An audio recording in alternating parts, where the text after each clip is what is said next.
Bismillah, Assalamualaikum guys. Kembali lagi di channel Jurnal Terupdate. Oke guys, jadi koalisi Kim memang beberapa hari ini diisukan retak. Pengamat politik Yunarto Wijaya akhirnya mengungkap penyebab ketidaksolidan partai di Pilkada 2024. Jadi tak perlu berlama-lama, langsung saja kita saksikan video ini guys. Bismillah. Pengamatan Anda sesolid apa sih koalisi Indonesia Maju saat ini? Iya, solid itu kan pada saat memenangkan Pilpres, karena tujuannya satu, supaya kemudian mendapatkan kekuasaan. Apakah itu sah? Sah saja, karena partai itu memang didirikan. Bedanya dengan LSM, bedanya dengan Ormas adalah dia masuk pada wilayah perebutan kekuasaan. Oke. Bahkan ketika kita bicara pada level di tingkat nasional pun, apakah sudah pasti akan kompak dalam arti yang sesungguhnya sudah pasti tidak juga. Ada kepentingan partai ketika nanti akan berebut kursi menteri. Pasti ketika partai berbicara mengenai kursi jabatan strategis, mereka menginginkan jabatan yang lebih strategis di antara kursi menteri. Apalagi ketika kita berbicara sebuah imajinasi, kalau saya tidak mau katakan halusinasi, mengenai adanya koalisi permanen dari sebuah koalisi, katakanlah di sini Indonesia Maju, untuk kemudian bisa diduplikasi dalam pilkada. Levelnya sudah berbeda. Koalisinya itu untuk pilpres, nggak nyambung. Koalisi dalam pilkada secara tata negara akan terbangun dengan sendirinya secara independen, sesuai dengan aturan ya ketika mereka kemudian nanti pada tanggal 27 Agustus mendaftar. Dan dalam sejarahnya, kalau kita lihat misalnya ketika SBY berkuasa, apakah koalisi pendukung SBY, dulu namanya Setgap misalnya, lalu kemudian bisa melakukan koalisi permanen dalam pilkada? Enggak, mereka tercerai-berai sesuai dengan kepentingan partai masing-masing dalam pilkada. Apakah pada saat Jokowi periode 1, periode 2, koalisi pendukungnya kemudian kompak dan kemudian melakukan koalisi permanen seperti koalisi pilpres di pilkada? Tidak juga. Jadi secara tata negara, secara empiris, dan didasarkan pada realita politik, memang itu tidak mungkin terjadi. Kenapa? Karena yang namanya pilkada ini bukan sekedar pemenangan pada saat 27 November 2024 nanti loh. Persentase kemenangan di 27 November nanti itu akan berpengaruh terhadap potensi suara yang mereka bisa dapatkan masing-masing partai di pemilu 2029. Karena faktanya rata-rata partai yang bisa memenangkan kadernya itu peluang menang pileknya itu gede. Bahkan kadang-kadang kalau yang kadernya sebagai kepala daerah kepuasan publiknya tinggi atau populer, itu bisa memenangkan pileg di daerah tersebut, itu bisa sangat besar sekali. Dalam konteks realita politik seperti itu kan tidak masuk akal. Kita berharap bahwa di semua daerah itu kemudian bisa terjadi koalisi permanen seperti dalam pemilu nasional. Jadi satu betul, seperti kata Bang Riza, ada faktor kuantitatif. 9 partai berbagi 2 orang, yang namanya kepala daerah dan wakil kepala daerah, tidak mungkin cukup. Tapi di sisi lain secara kualitatif juga dari sisi kepentingan, tidak mungkin itu bisa dilakukan apalagi merata di seluruh daerah. Fakta membuktikan kok. Deklarasi-deklarasi yang sudah terjadi pasangan antar daerah, udah banyak tuh Gerindra dengan Gerindra dengan PDI Perjuangan atau PDI Perjuangan dengan Golkar. Jadi menurut saya memang ini sebuah imajinasi yang dari dulu zaman SBY sering digabungkan, fakta empirisnya tidak pernah terjadi. Memang tidak bisa dipungkiri kalau setiap partai pasti punya kepentingan politik masing-masing, punya ego sektoralnya, sehingga mereka pun menjagokan kadernya masing-masing. Jadi Anda menyatakan kalau nantinya anggota-anggota Kim ini akan saling berhadapan di pilkada?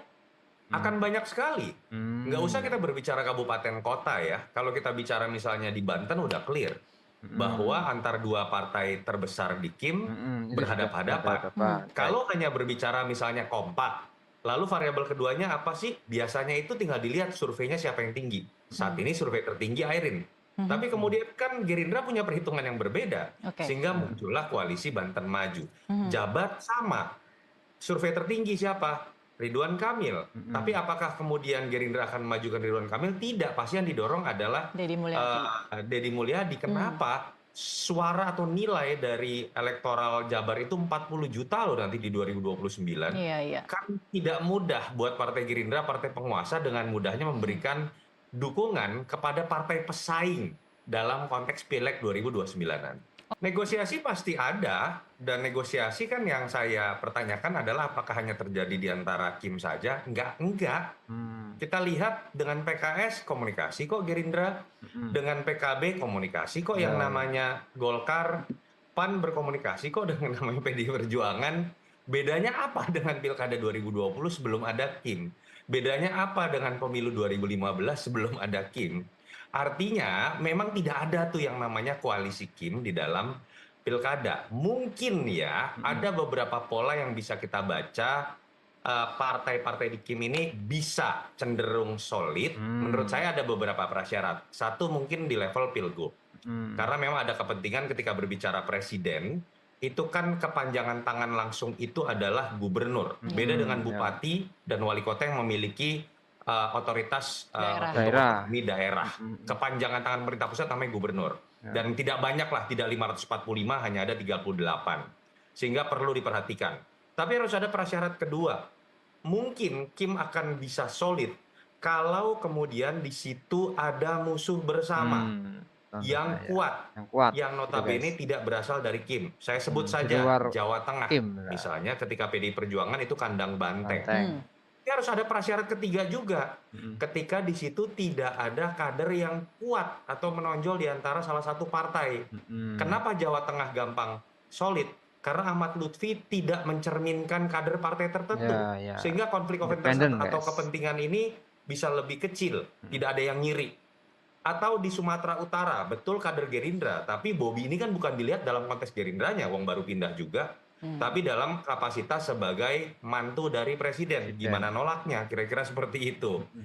Atau kemudian di Jawa Timur, karena Kofifa memang surveinya tinggi sekali dan nggak bisa diklaim oleh salah satu partai. Tapi ketika tiga prasyarat tadi sudah tidak memenuhi prasyarat, contoh misalnya di Jawa Barat, ada salah satu kader yang kalau disurvei hampir pasti menang. Kadernya dari Golkar. Golkar nggak mau dong diatur-atur walaupun sudah didorong oleh Gerindra. Kemudian di Jakarta saja deh misalnya dorongan dari Partai Gerindra. Atau di Jabar misalnya, ketika kemudian Airin memang surveinya sampai saat ini masih Mm-mm. sangat kuat. Pada titik itu, kepentingan partai kemudian jauh lebih besar dibandingkan dengan Ya, ya. imajinasi Untuk kepentingan bernama partai Kim guys. tadi. Itu poin saya yang paling penting Kalau pertama. masalah Yang kedua, pilkada. saya ingin meluruskan juga, apakah kita bisa menilai loyalitas dari kepala daerah terpilih itu dari koalisinya partai apa? Nggak ada hubungannya. Secara tata negara, kalau seseorang sudah terpilih menjadi bupati, wali kota, gubernur, dia anak buah presiden, titik, eksekutif. Yang namanya koalisi itu bubar dengan sendirinya, tanda kutip, ketika kemudian dia sudah terpilih, karena dia kepala eksekutif. Mm-mm. Sehingga siapapun yang terpilih, mau dari koalisinya PDI, koalisinya PKS, koalisinya Nasdem dan PKB yang bukan Kim, pasti takut kok sama presiden. Mm. Kenapa? Alokasi duitnya itu dari pemerintah pusat, dari Mm-mm. dana alokasi umum, dana Gitu. alokasi khusus. Ya, ya. Dan itu menyebabkan yang namanya bupati wali kota itu pasti manut, lebih manut kepada presiden, menteri keuangan, dibandingkan dengan partai pendukungnya. Mhm. Itu fakta di lapangan Gitu guys. juga. Ya, ya, ya. Dan itu yang menurut saya menyebabkan nggak usah dipisah-pisah lagi deh. Ilmu baru ini guys. Seakan-akan Nah. kalau bicara loyalitas terhadap presiden terpilih, wakil presiden terpilih, Kim pasti akan lebih loyal. Nggak ada hubungannya kalau menurut saya. Oke guys, jadi koalisi Indonesia Maju atau KIM yang berisi partai-partai pendukung Prabowo Gibran di Pilpres 2024 lalu disebut-sebut mengalami retaan di ajang Pilkada tahun 2024 yang akan digelar pada November mendatang guys. Pengamat politik yang juga Direktur Eksekutif Carta Politika Yunarto Wijaya mengatakan dalam konteks pilkada, sejatinya setiap partai politik akan memprioritaskan kepentingannya ketimbang koalisi dan lainnya guys. Karena itu semua partai pasti bernegosiasi termasuk parpol di Kim dengan non-Kim. Kendati demikian, partai-partai di Kim, kata Yunarto, tadi bisa cenderung solid di Pilkada 2024 jika ada beberapa syarat guys. Syarat yang pertama mungkin di level pilgub karena memang ada kepentingan ketika berbicara presiden itu kan kepanjangannya tangan langsungnya adalah gubernur. Berbeda dengan bupati dan wali kota yang memiliki otoritas untuk otonomi daerah. Syarat kedua yang bisa membuat Kim solid adalah adanya musuh bersama yang kuat yang tidak berasal dari Kim. Lalu kemudian prasyarat ketiga, jika di situ tidak ada kader yang kuat atau menonjol di antara salah satu partai. Jadi bravo Mas Toto, Yunarto Wijaya memang the best. Penjelasannya memang lebih masuk akal, guys. Mungkin itu yang bisa saya uraikan untuk video kali ini. Bagaimana menurut kalian soal video ini? Tulis komentarnya di bawah ini ya guys ya. Saya izin pamit dulu. Wassalamualaikum warahmatullahi wabarakatuh.